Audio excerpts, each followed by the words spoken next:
What is up? What is up? I hope we are live, because if we're not, then you're not going to hear me say the start of this video. Today I wanted to do a quick little video before I go to bed because it's getting freaking late and I stayed up late last night. So anyways, that's none of your guys' business, but that's my Taurusness coming out. Being a Taurus, we sometimes embody the energy of too much information. So I was going to say as above, so below. Well, I don't know where that came from. I was really just getting distracted by the fact that my knee was there and it looks hideous. So I think I'm going to take that out of the video because I don't like things that don't look good, at least on myself, like when it comes to other people, by all means, you be you, you do you. But personally, for me, I like things to look nice, prim, proper, nice and orderly a little bit. Like, as you can tell from the background, I'm not so super duper orderly because I set shit up. Like, that bitch is like slightly wonky, tilted to the side. Or is it? Yeah, it is. But I don't mind. I might adjust it another day, tomorrow or something like that. But regardless of the fact, it is coming into the new moon as well, guys. So I wanted to talk about that just before I get into the topic of the video. It's coming into the new moon, actually. So we're in Sagittarius right now. Saggy moon. Shout out to you guys in Saggy moon. I'm a Saggy moon myself. And shout out to Capricorns too. It's your guys' flight day. It's your guys' birthday month, but your flight day month, because it's the day that you flew. Your spirit decided to fly into a different space and create a mentality and so on and so forth. So beyond all that, though, we're in the new moon with Sagittarius. So this is meaning that we are coming into a new world, a new way of reacting, responding, and feeling about the world that we're in. The moon in general, especially as above, like when we're experiencing that moon transit right now, aka Sagittarius moon. The moon in general represents the world that we're in as a collective. So when it comes to us being in a new moon, right? This is a new world. So there's a new way of reacting and responding.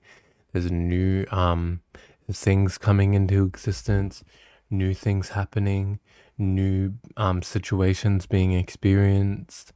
I definitely know that I've been experiencing some new stuff today that I didn't actually experience in the prior days. But as well, that's just leading up to the new moon, because I was experiencing that kind of preface energy of the new moon. But right now, it's like December 30th, going into 1 o'clock a.m. Where I am in Victoria, Melbourne. And even if you're in New Zealand or any other part, oh my gosh, I can't decide where I want this. Anywho, even if you're in New Zealand, you are also in a certain, in the similar time zone, sorry. Can tell I'm a little bit tired. But yeah, anyways, this is going to be a new world, a new way of reacting and responding, new way of feeling. So you're going to be experiencing new things. You're going to have to react in new ways. You're going to have to act in new ways in some situations, but not so strongly with the action, because that's more tied to the sun. But in general, the whole world is encompassing this new moon energy. So it's death to the old and birth to the new, okay? Whether that is literal, like in you putting death to a situation physically in your life, or whether that's just a mental concept where you're putting death to something mentally wise, And again, as well, I want to even say, if you guys haven't watched my other video, I'm going to have to put that in the description because I don't actually know this video title off the top of my head. But in one of my other videos, I was breaking down the actual animals that represent the different transits that we're going through. Right now, we're in an owl new moon. So owl is one of the animals and the characteristics, but you can describe it with any animal or characteristic that represents and exhibits those similar characteristics, right? So it might not have to be an owl. It could be another nocturnal animal as well that exhibits the similar characteristics as an owl. But we have to understand as well, the owl is a wise animal, so it needs to exhibit some form of wisdom as well as being nocturnal. It's not just a nocturnal animal. So it's about like the characteristics that it actually has, and that's what will determine what kind of animal, plant, bug, like whatever it is, tree, could be anything in nature. Not in your mind, in a man-made imagination that you constructed in your mentality. But regardless. Sorry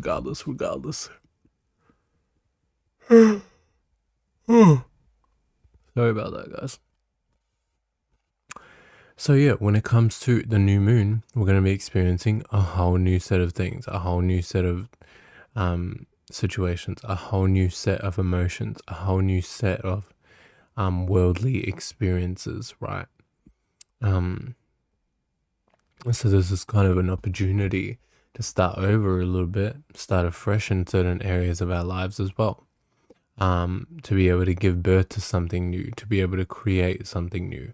All of these energies are prominent during this time. So if you got any rituals or spells or anything that you want to do, perfect time to do those kind of energies, right? But at the end of the day, you can do any ritual or spell anytime that you would like. But it's just about when you know that as above, so below energies.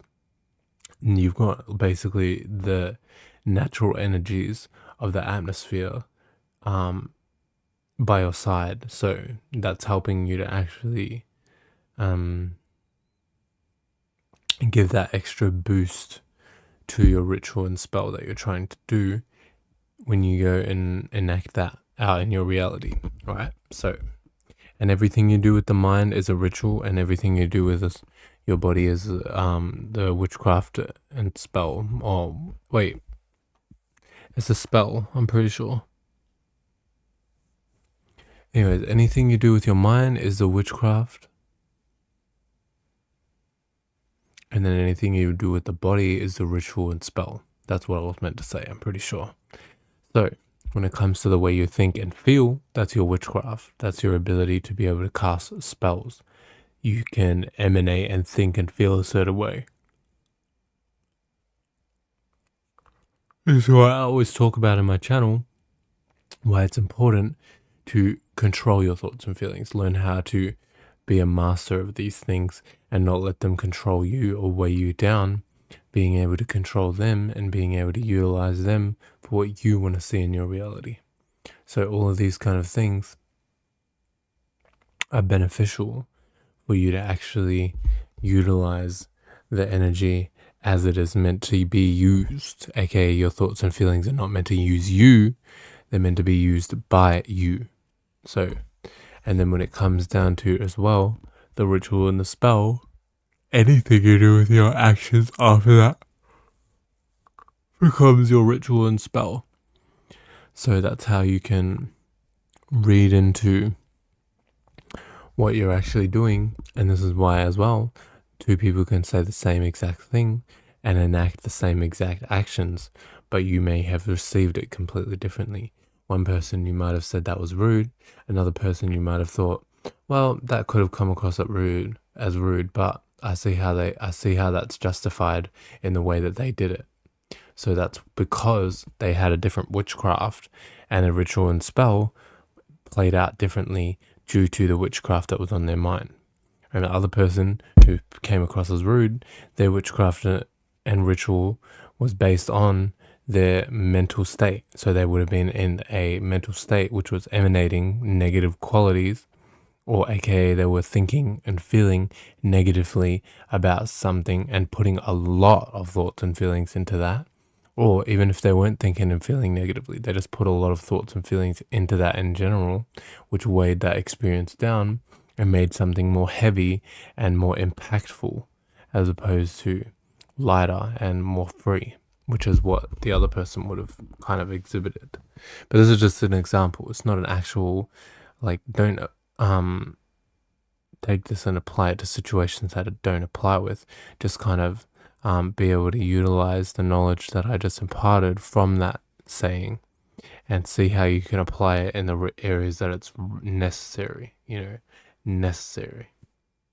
Just felt like I had to emphasize that. But yeah, when it comes to the title of the video, art is food for your soul. This is something I was thinking about today, actually. And it really is food for your soul. Because at the end of the day, or creativity, I was initially going to write art is the food for your soul. Really? Creativity is the food for your soul. And it nourishes your soul, aka your mind, your mentality. So the more you create, that's you creating from you as a space, being no thing.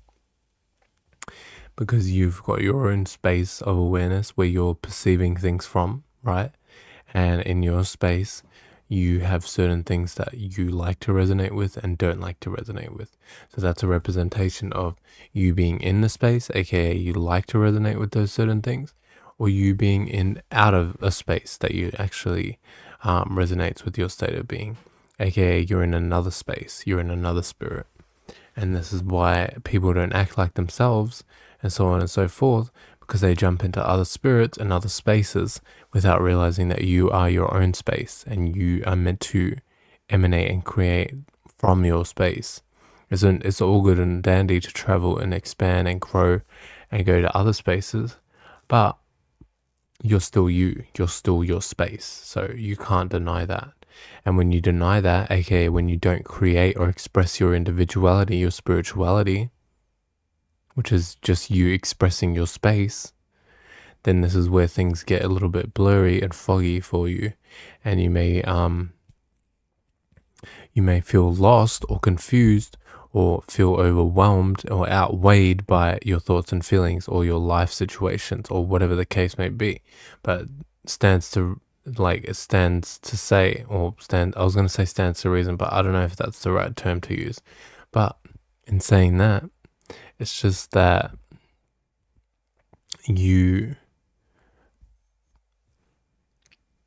I'm trying to figure out where I was at. Sorry, guys. It's just that you, as a spirit, as a space, as no thing, are emanating and creating things to emulate that space. So anything that resonates with that space is something that emulates or emanates a similar energy, which is harmony, or more. Actually, it's probably going to resonate a opposing energy, because opposites attract at the end of the day. But everything in the spirit realm's in reverse. So in the physical realm, opposites attract. In the spiritual realm, it may be opposite, because everything in the spiritual realm is reverse when it comes to those kind of stuff. So flip it on its ass when it comes to what you experience in the physical versus in the spiritual. And a way of explaining that is like, for example,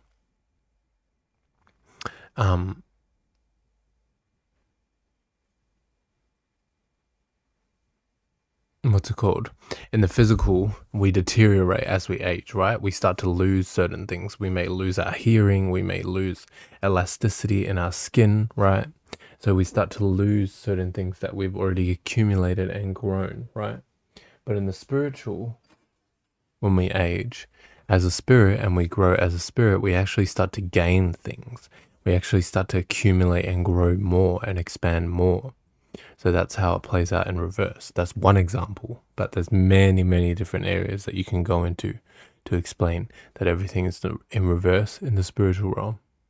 But in saying that, spiritually, you are emanating things that emulate your space, aka characteristics that resonate with your space. So when you create and you're creative and you use your creativity, you're literally feeding your soul. You're literally giving your mind the substance, the energy, the thoughts and feelings that it needs to be itself. Which is, you are not your mind. You are no thing. You are spirit. But as a spirit, you create a mind in order to express yourself in the world, aka you create thoughts and feelings in order to express your space and what your space represents and what your space resonates with and who you are, right? So when it comes to you emanating this energy or your mentality through creativity, through art, this is how you feed your soul and nourish your soul. So when someone lacks creativity or they lack artistic, and I don't want to get people confused as well, creativity doesn't necessarily have to mean that you're into art. You could have a really creative way of how to communicate. You could have a really creative way of how to edit videos, which arguably is a little bit of an art form. Even communication, some may consider. But I'm trying to get the idea for people to know that at the end of the day, there's many ways you can be creative and express your creativity. So when you lack creativity, you lack the ability to feed and nourish your soul. So this leaves you feeling depleted or feeling like you don't have any energy or feeling like you can't create for yourself. So it's like that lack kind of mentality. And this all stems from you lacking creative expression. You're lacking basically the ability to creatively express who you are as a spirit. And so this could lead to like fake kind of energies. This could lead to you not knowing yourself, feeling lost, feeling confused about who you are and your identity as an individual. All of these things, it could lead down that path because you lack creativity and you lack the ability to spark that creative imagination, which is literally your ability to create a mind. So this could lead you even not thinking for yourself, not being able to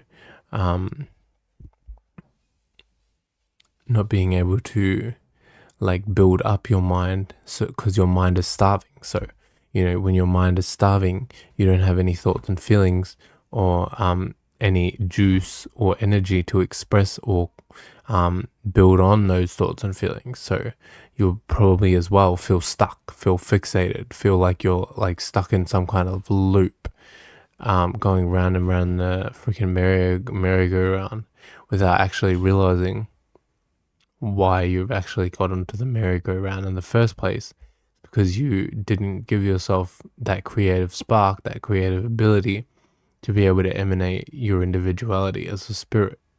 So when you tap more into your creative side, it doesn't have to be art, just creatively figuring out creative ways of doing things. And when you tap into this energy, that's when you actually start to tap into your creative expression as a spirit. And if you lack this energy, this is how you know how disconnected you can be from your spirit in general, how disconnected you can be from your individuality in general. And you can't be disconnected from your spirit at the end of the day, because you are the spirit. But I'm talking about your mind and your body. Your mind and your body is disconnected from your spirit in general. And if anything, you've inverted it and you've turned it upside down. So now your mind and your body is controlling your spirit, aka you're being led to do a whole bunch of things in the physical realm that actually may not benefit you, and more just benefits your body and makes you feel that like instant gratification, but doesn't give you long-term satisfaction in life. So these are ways that creativity or lack thereof can actually lead you down a path of like feeling debilitated, feeling lost, feeling confused, feeling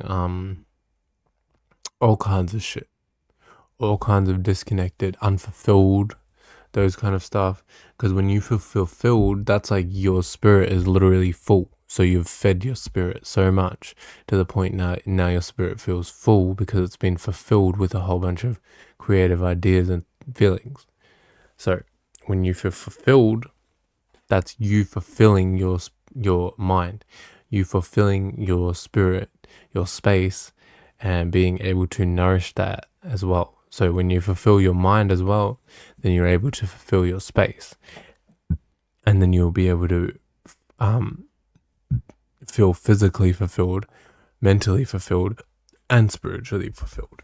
And you won't feel the need to go out and search for so many things, or go out and get lost into the world, or feel like you are in desperate need for XYZ, whatever it may be.